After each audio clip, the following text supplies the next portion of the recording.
Listo, listo. Buenas, mi nombre es Luis Hernández y venimos a hablarles sobre las coladas en el suelo, acompañada de mi compañero Rubén López. Bueno, primero para introducción del tema debemos de saber qué es el suelo.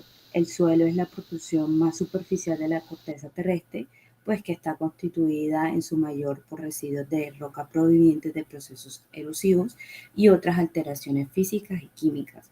Eh, Así también se ve como materia orgánica, fruto de actividad biológica que se desarrolla en la superficie. Aquí partimos en cómo se forman los suelos. Se forman por una destrucción de roca y acumulación de materiales distintivos a lo largo de los siglos.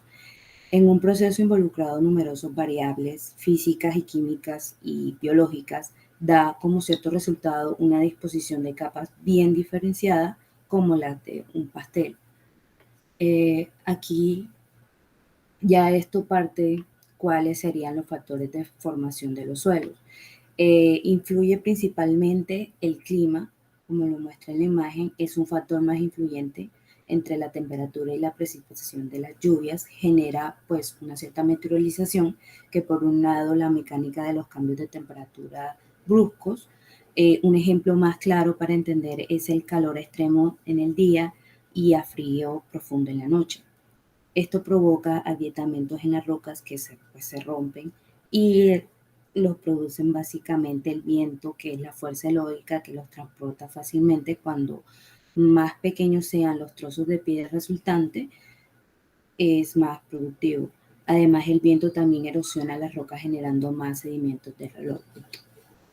La materia orgánica, de ahí del clima partimos de la materia orgánica, donde las plantas y animales desempeñan un papel vital porque tienen una fuerte influencia sobre las propiedades físicas y químicas del suelo. Esto proporciona a la materia orgánica una posibilidad que el suelo sea fértil y pues que esté bien nutrido para desempeñarse mejor como sustento a los seres vivos. Ciertamente los vegetales aportan la mayoría de la materia orgánica, pero también contribuyen los animales, los microorganismos de la composición de vegetales muertos y pues los animales en el suelo generan la disposición del humus y pues esto principalmente genera la materia orgánica. De ahí partimos a los minerales constituyentes de la corteza terrestre que se han formado a partir de los elementos químicos que originan principalmente el planeta, gracias pues a las reacciones anteriormente ya mencionadas. El relieve se refiere a la posición del terreno. Si es una montaña con gran pendiente de los agentes, la erosión como el viento, el agua, el hielo, producen pues un desprendimiento del suelo. Esto no se puede depositar dependiente ni deformar el suelo. Esto se transporta a zonas de tapa, zonas como de planas, más primordialmente, donde pues se asienta la forma del suelo.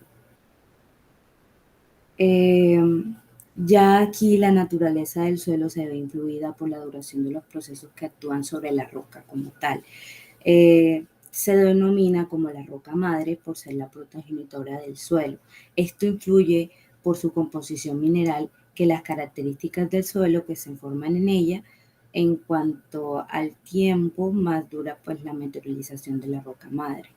Esto produce que más grueso será el suelo, menos roca madre será pues puede ser visible.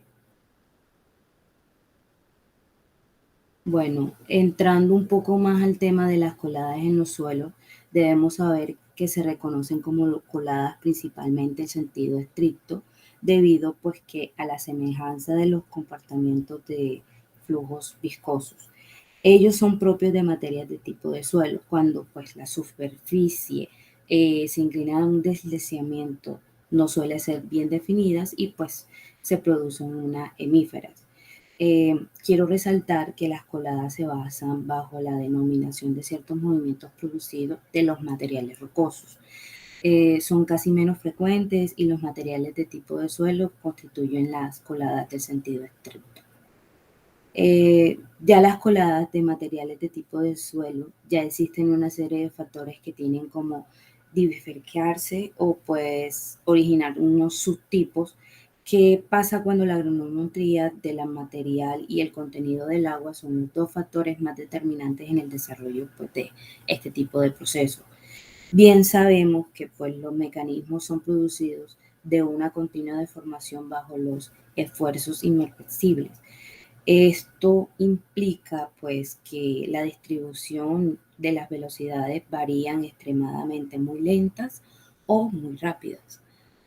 A continuación, mi compañero Rubén les va, pues, a hablar más sobre cómo se clasifican las coladas en el suelo. Correcto. Bueno, entonces, como decía nuestras compañeras, de la formación del suelo que viene de toda esa descomposición por procesos meteorizantes de las rocas, etcétera. Y como ya explicó que eran las coladas, entonces yo le voy a explicar cómo se clasifican. Tenemos que tener en cuenta que las coladas se clasifican en función de la granulometría del suelo deslizado o la superficie, el contenido de agua, la movilidad de ese material y el carácter de movimiento. Entonces, tomando en cuenta esas dos clasificaciones, se dividen en dos: coladas de derrubios o debris flow en inglés, y coladas de barro.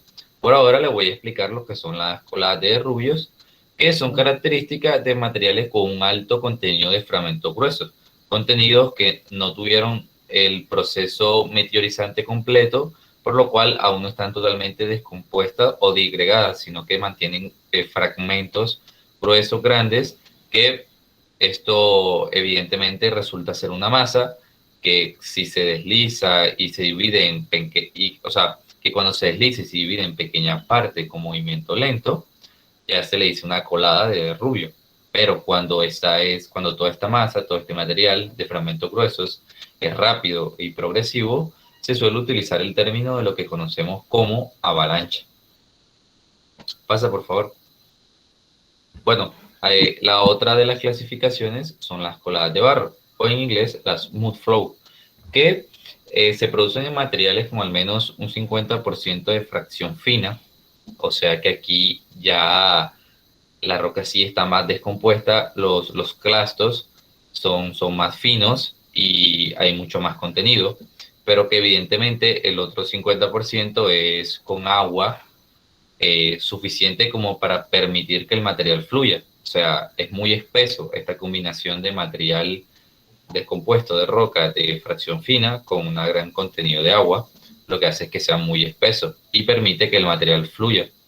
Entonces, en regiones de vulcanismo activo es frecuente este fenómeno, porque al ponerse en movimiento las grandes acumulaciones de ceniza en momentos de alta precipitación o de hielo, como vemos en esta imagen, vemos una colada de barro donde se da todo ese movimiento de material debido a los fragmentos finos, a esa fracción fina, junto a un gran contenido de aguas. Evidentemente, las coladas de barro también se clasifican en función de su granulometría, porque se habla de fracciones finas, del suelo deslizado y de, evidentemente, el contenido de aguas. Procede, Luisa, por favor. Bueno, pero hay que tener en cuenta algo de estas coladas de barros, que estas se producen en suelos muy permeables, donde sucede tras un periodo de lluvias prolongados. Se da se da como tal en regiones o climas muy lluviosos, muy húmedos, y por ende, debido a todo este prolongamiento, suceden lo de las coladas. Y tenemos que tener en cuenta que se desplaza de forma lenta en el terreno, o sea, hay un deslizamiento, o rápido. Evidentemente todo por acción de la gravedad. También puede citarse varios ejemplos interesantes de las coladas de barro o de rubios, como principalmente en zonas montañosas con alta pluviometría. Hay que tener en cuenta que en zonas montañosas es donde más conocemos todo este deslizamiento de material. Eso es algo a recalcar. Bueno, aquí está la bibliografía de donde tomamos todo, así que muchas gracias, compañeros y profesora, por prestar atención.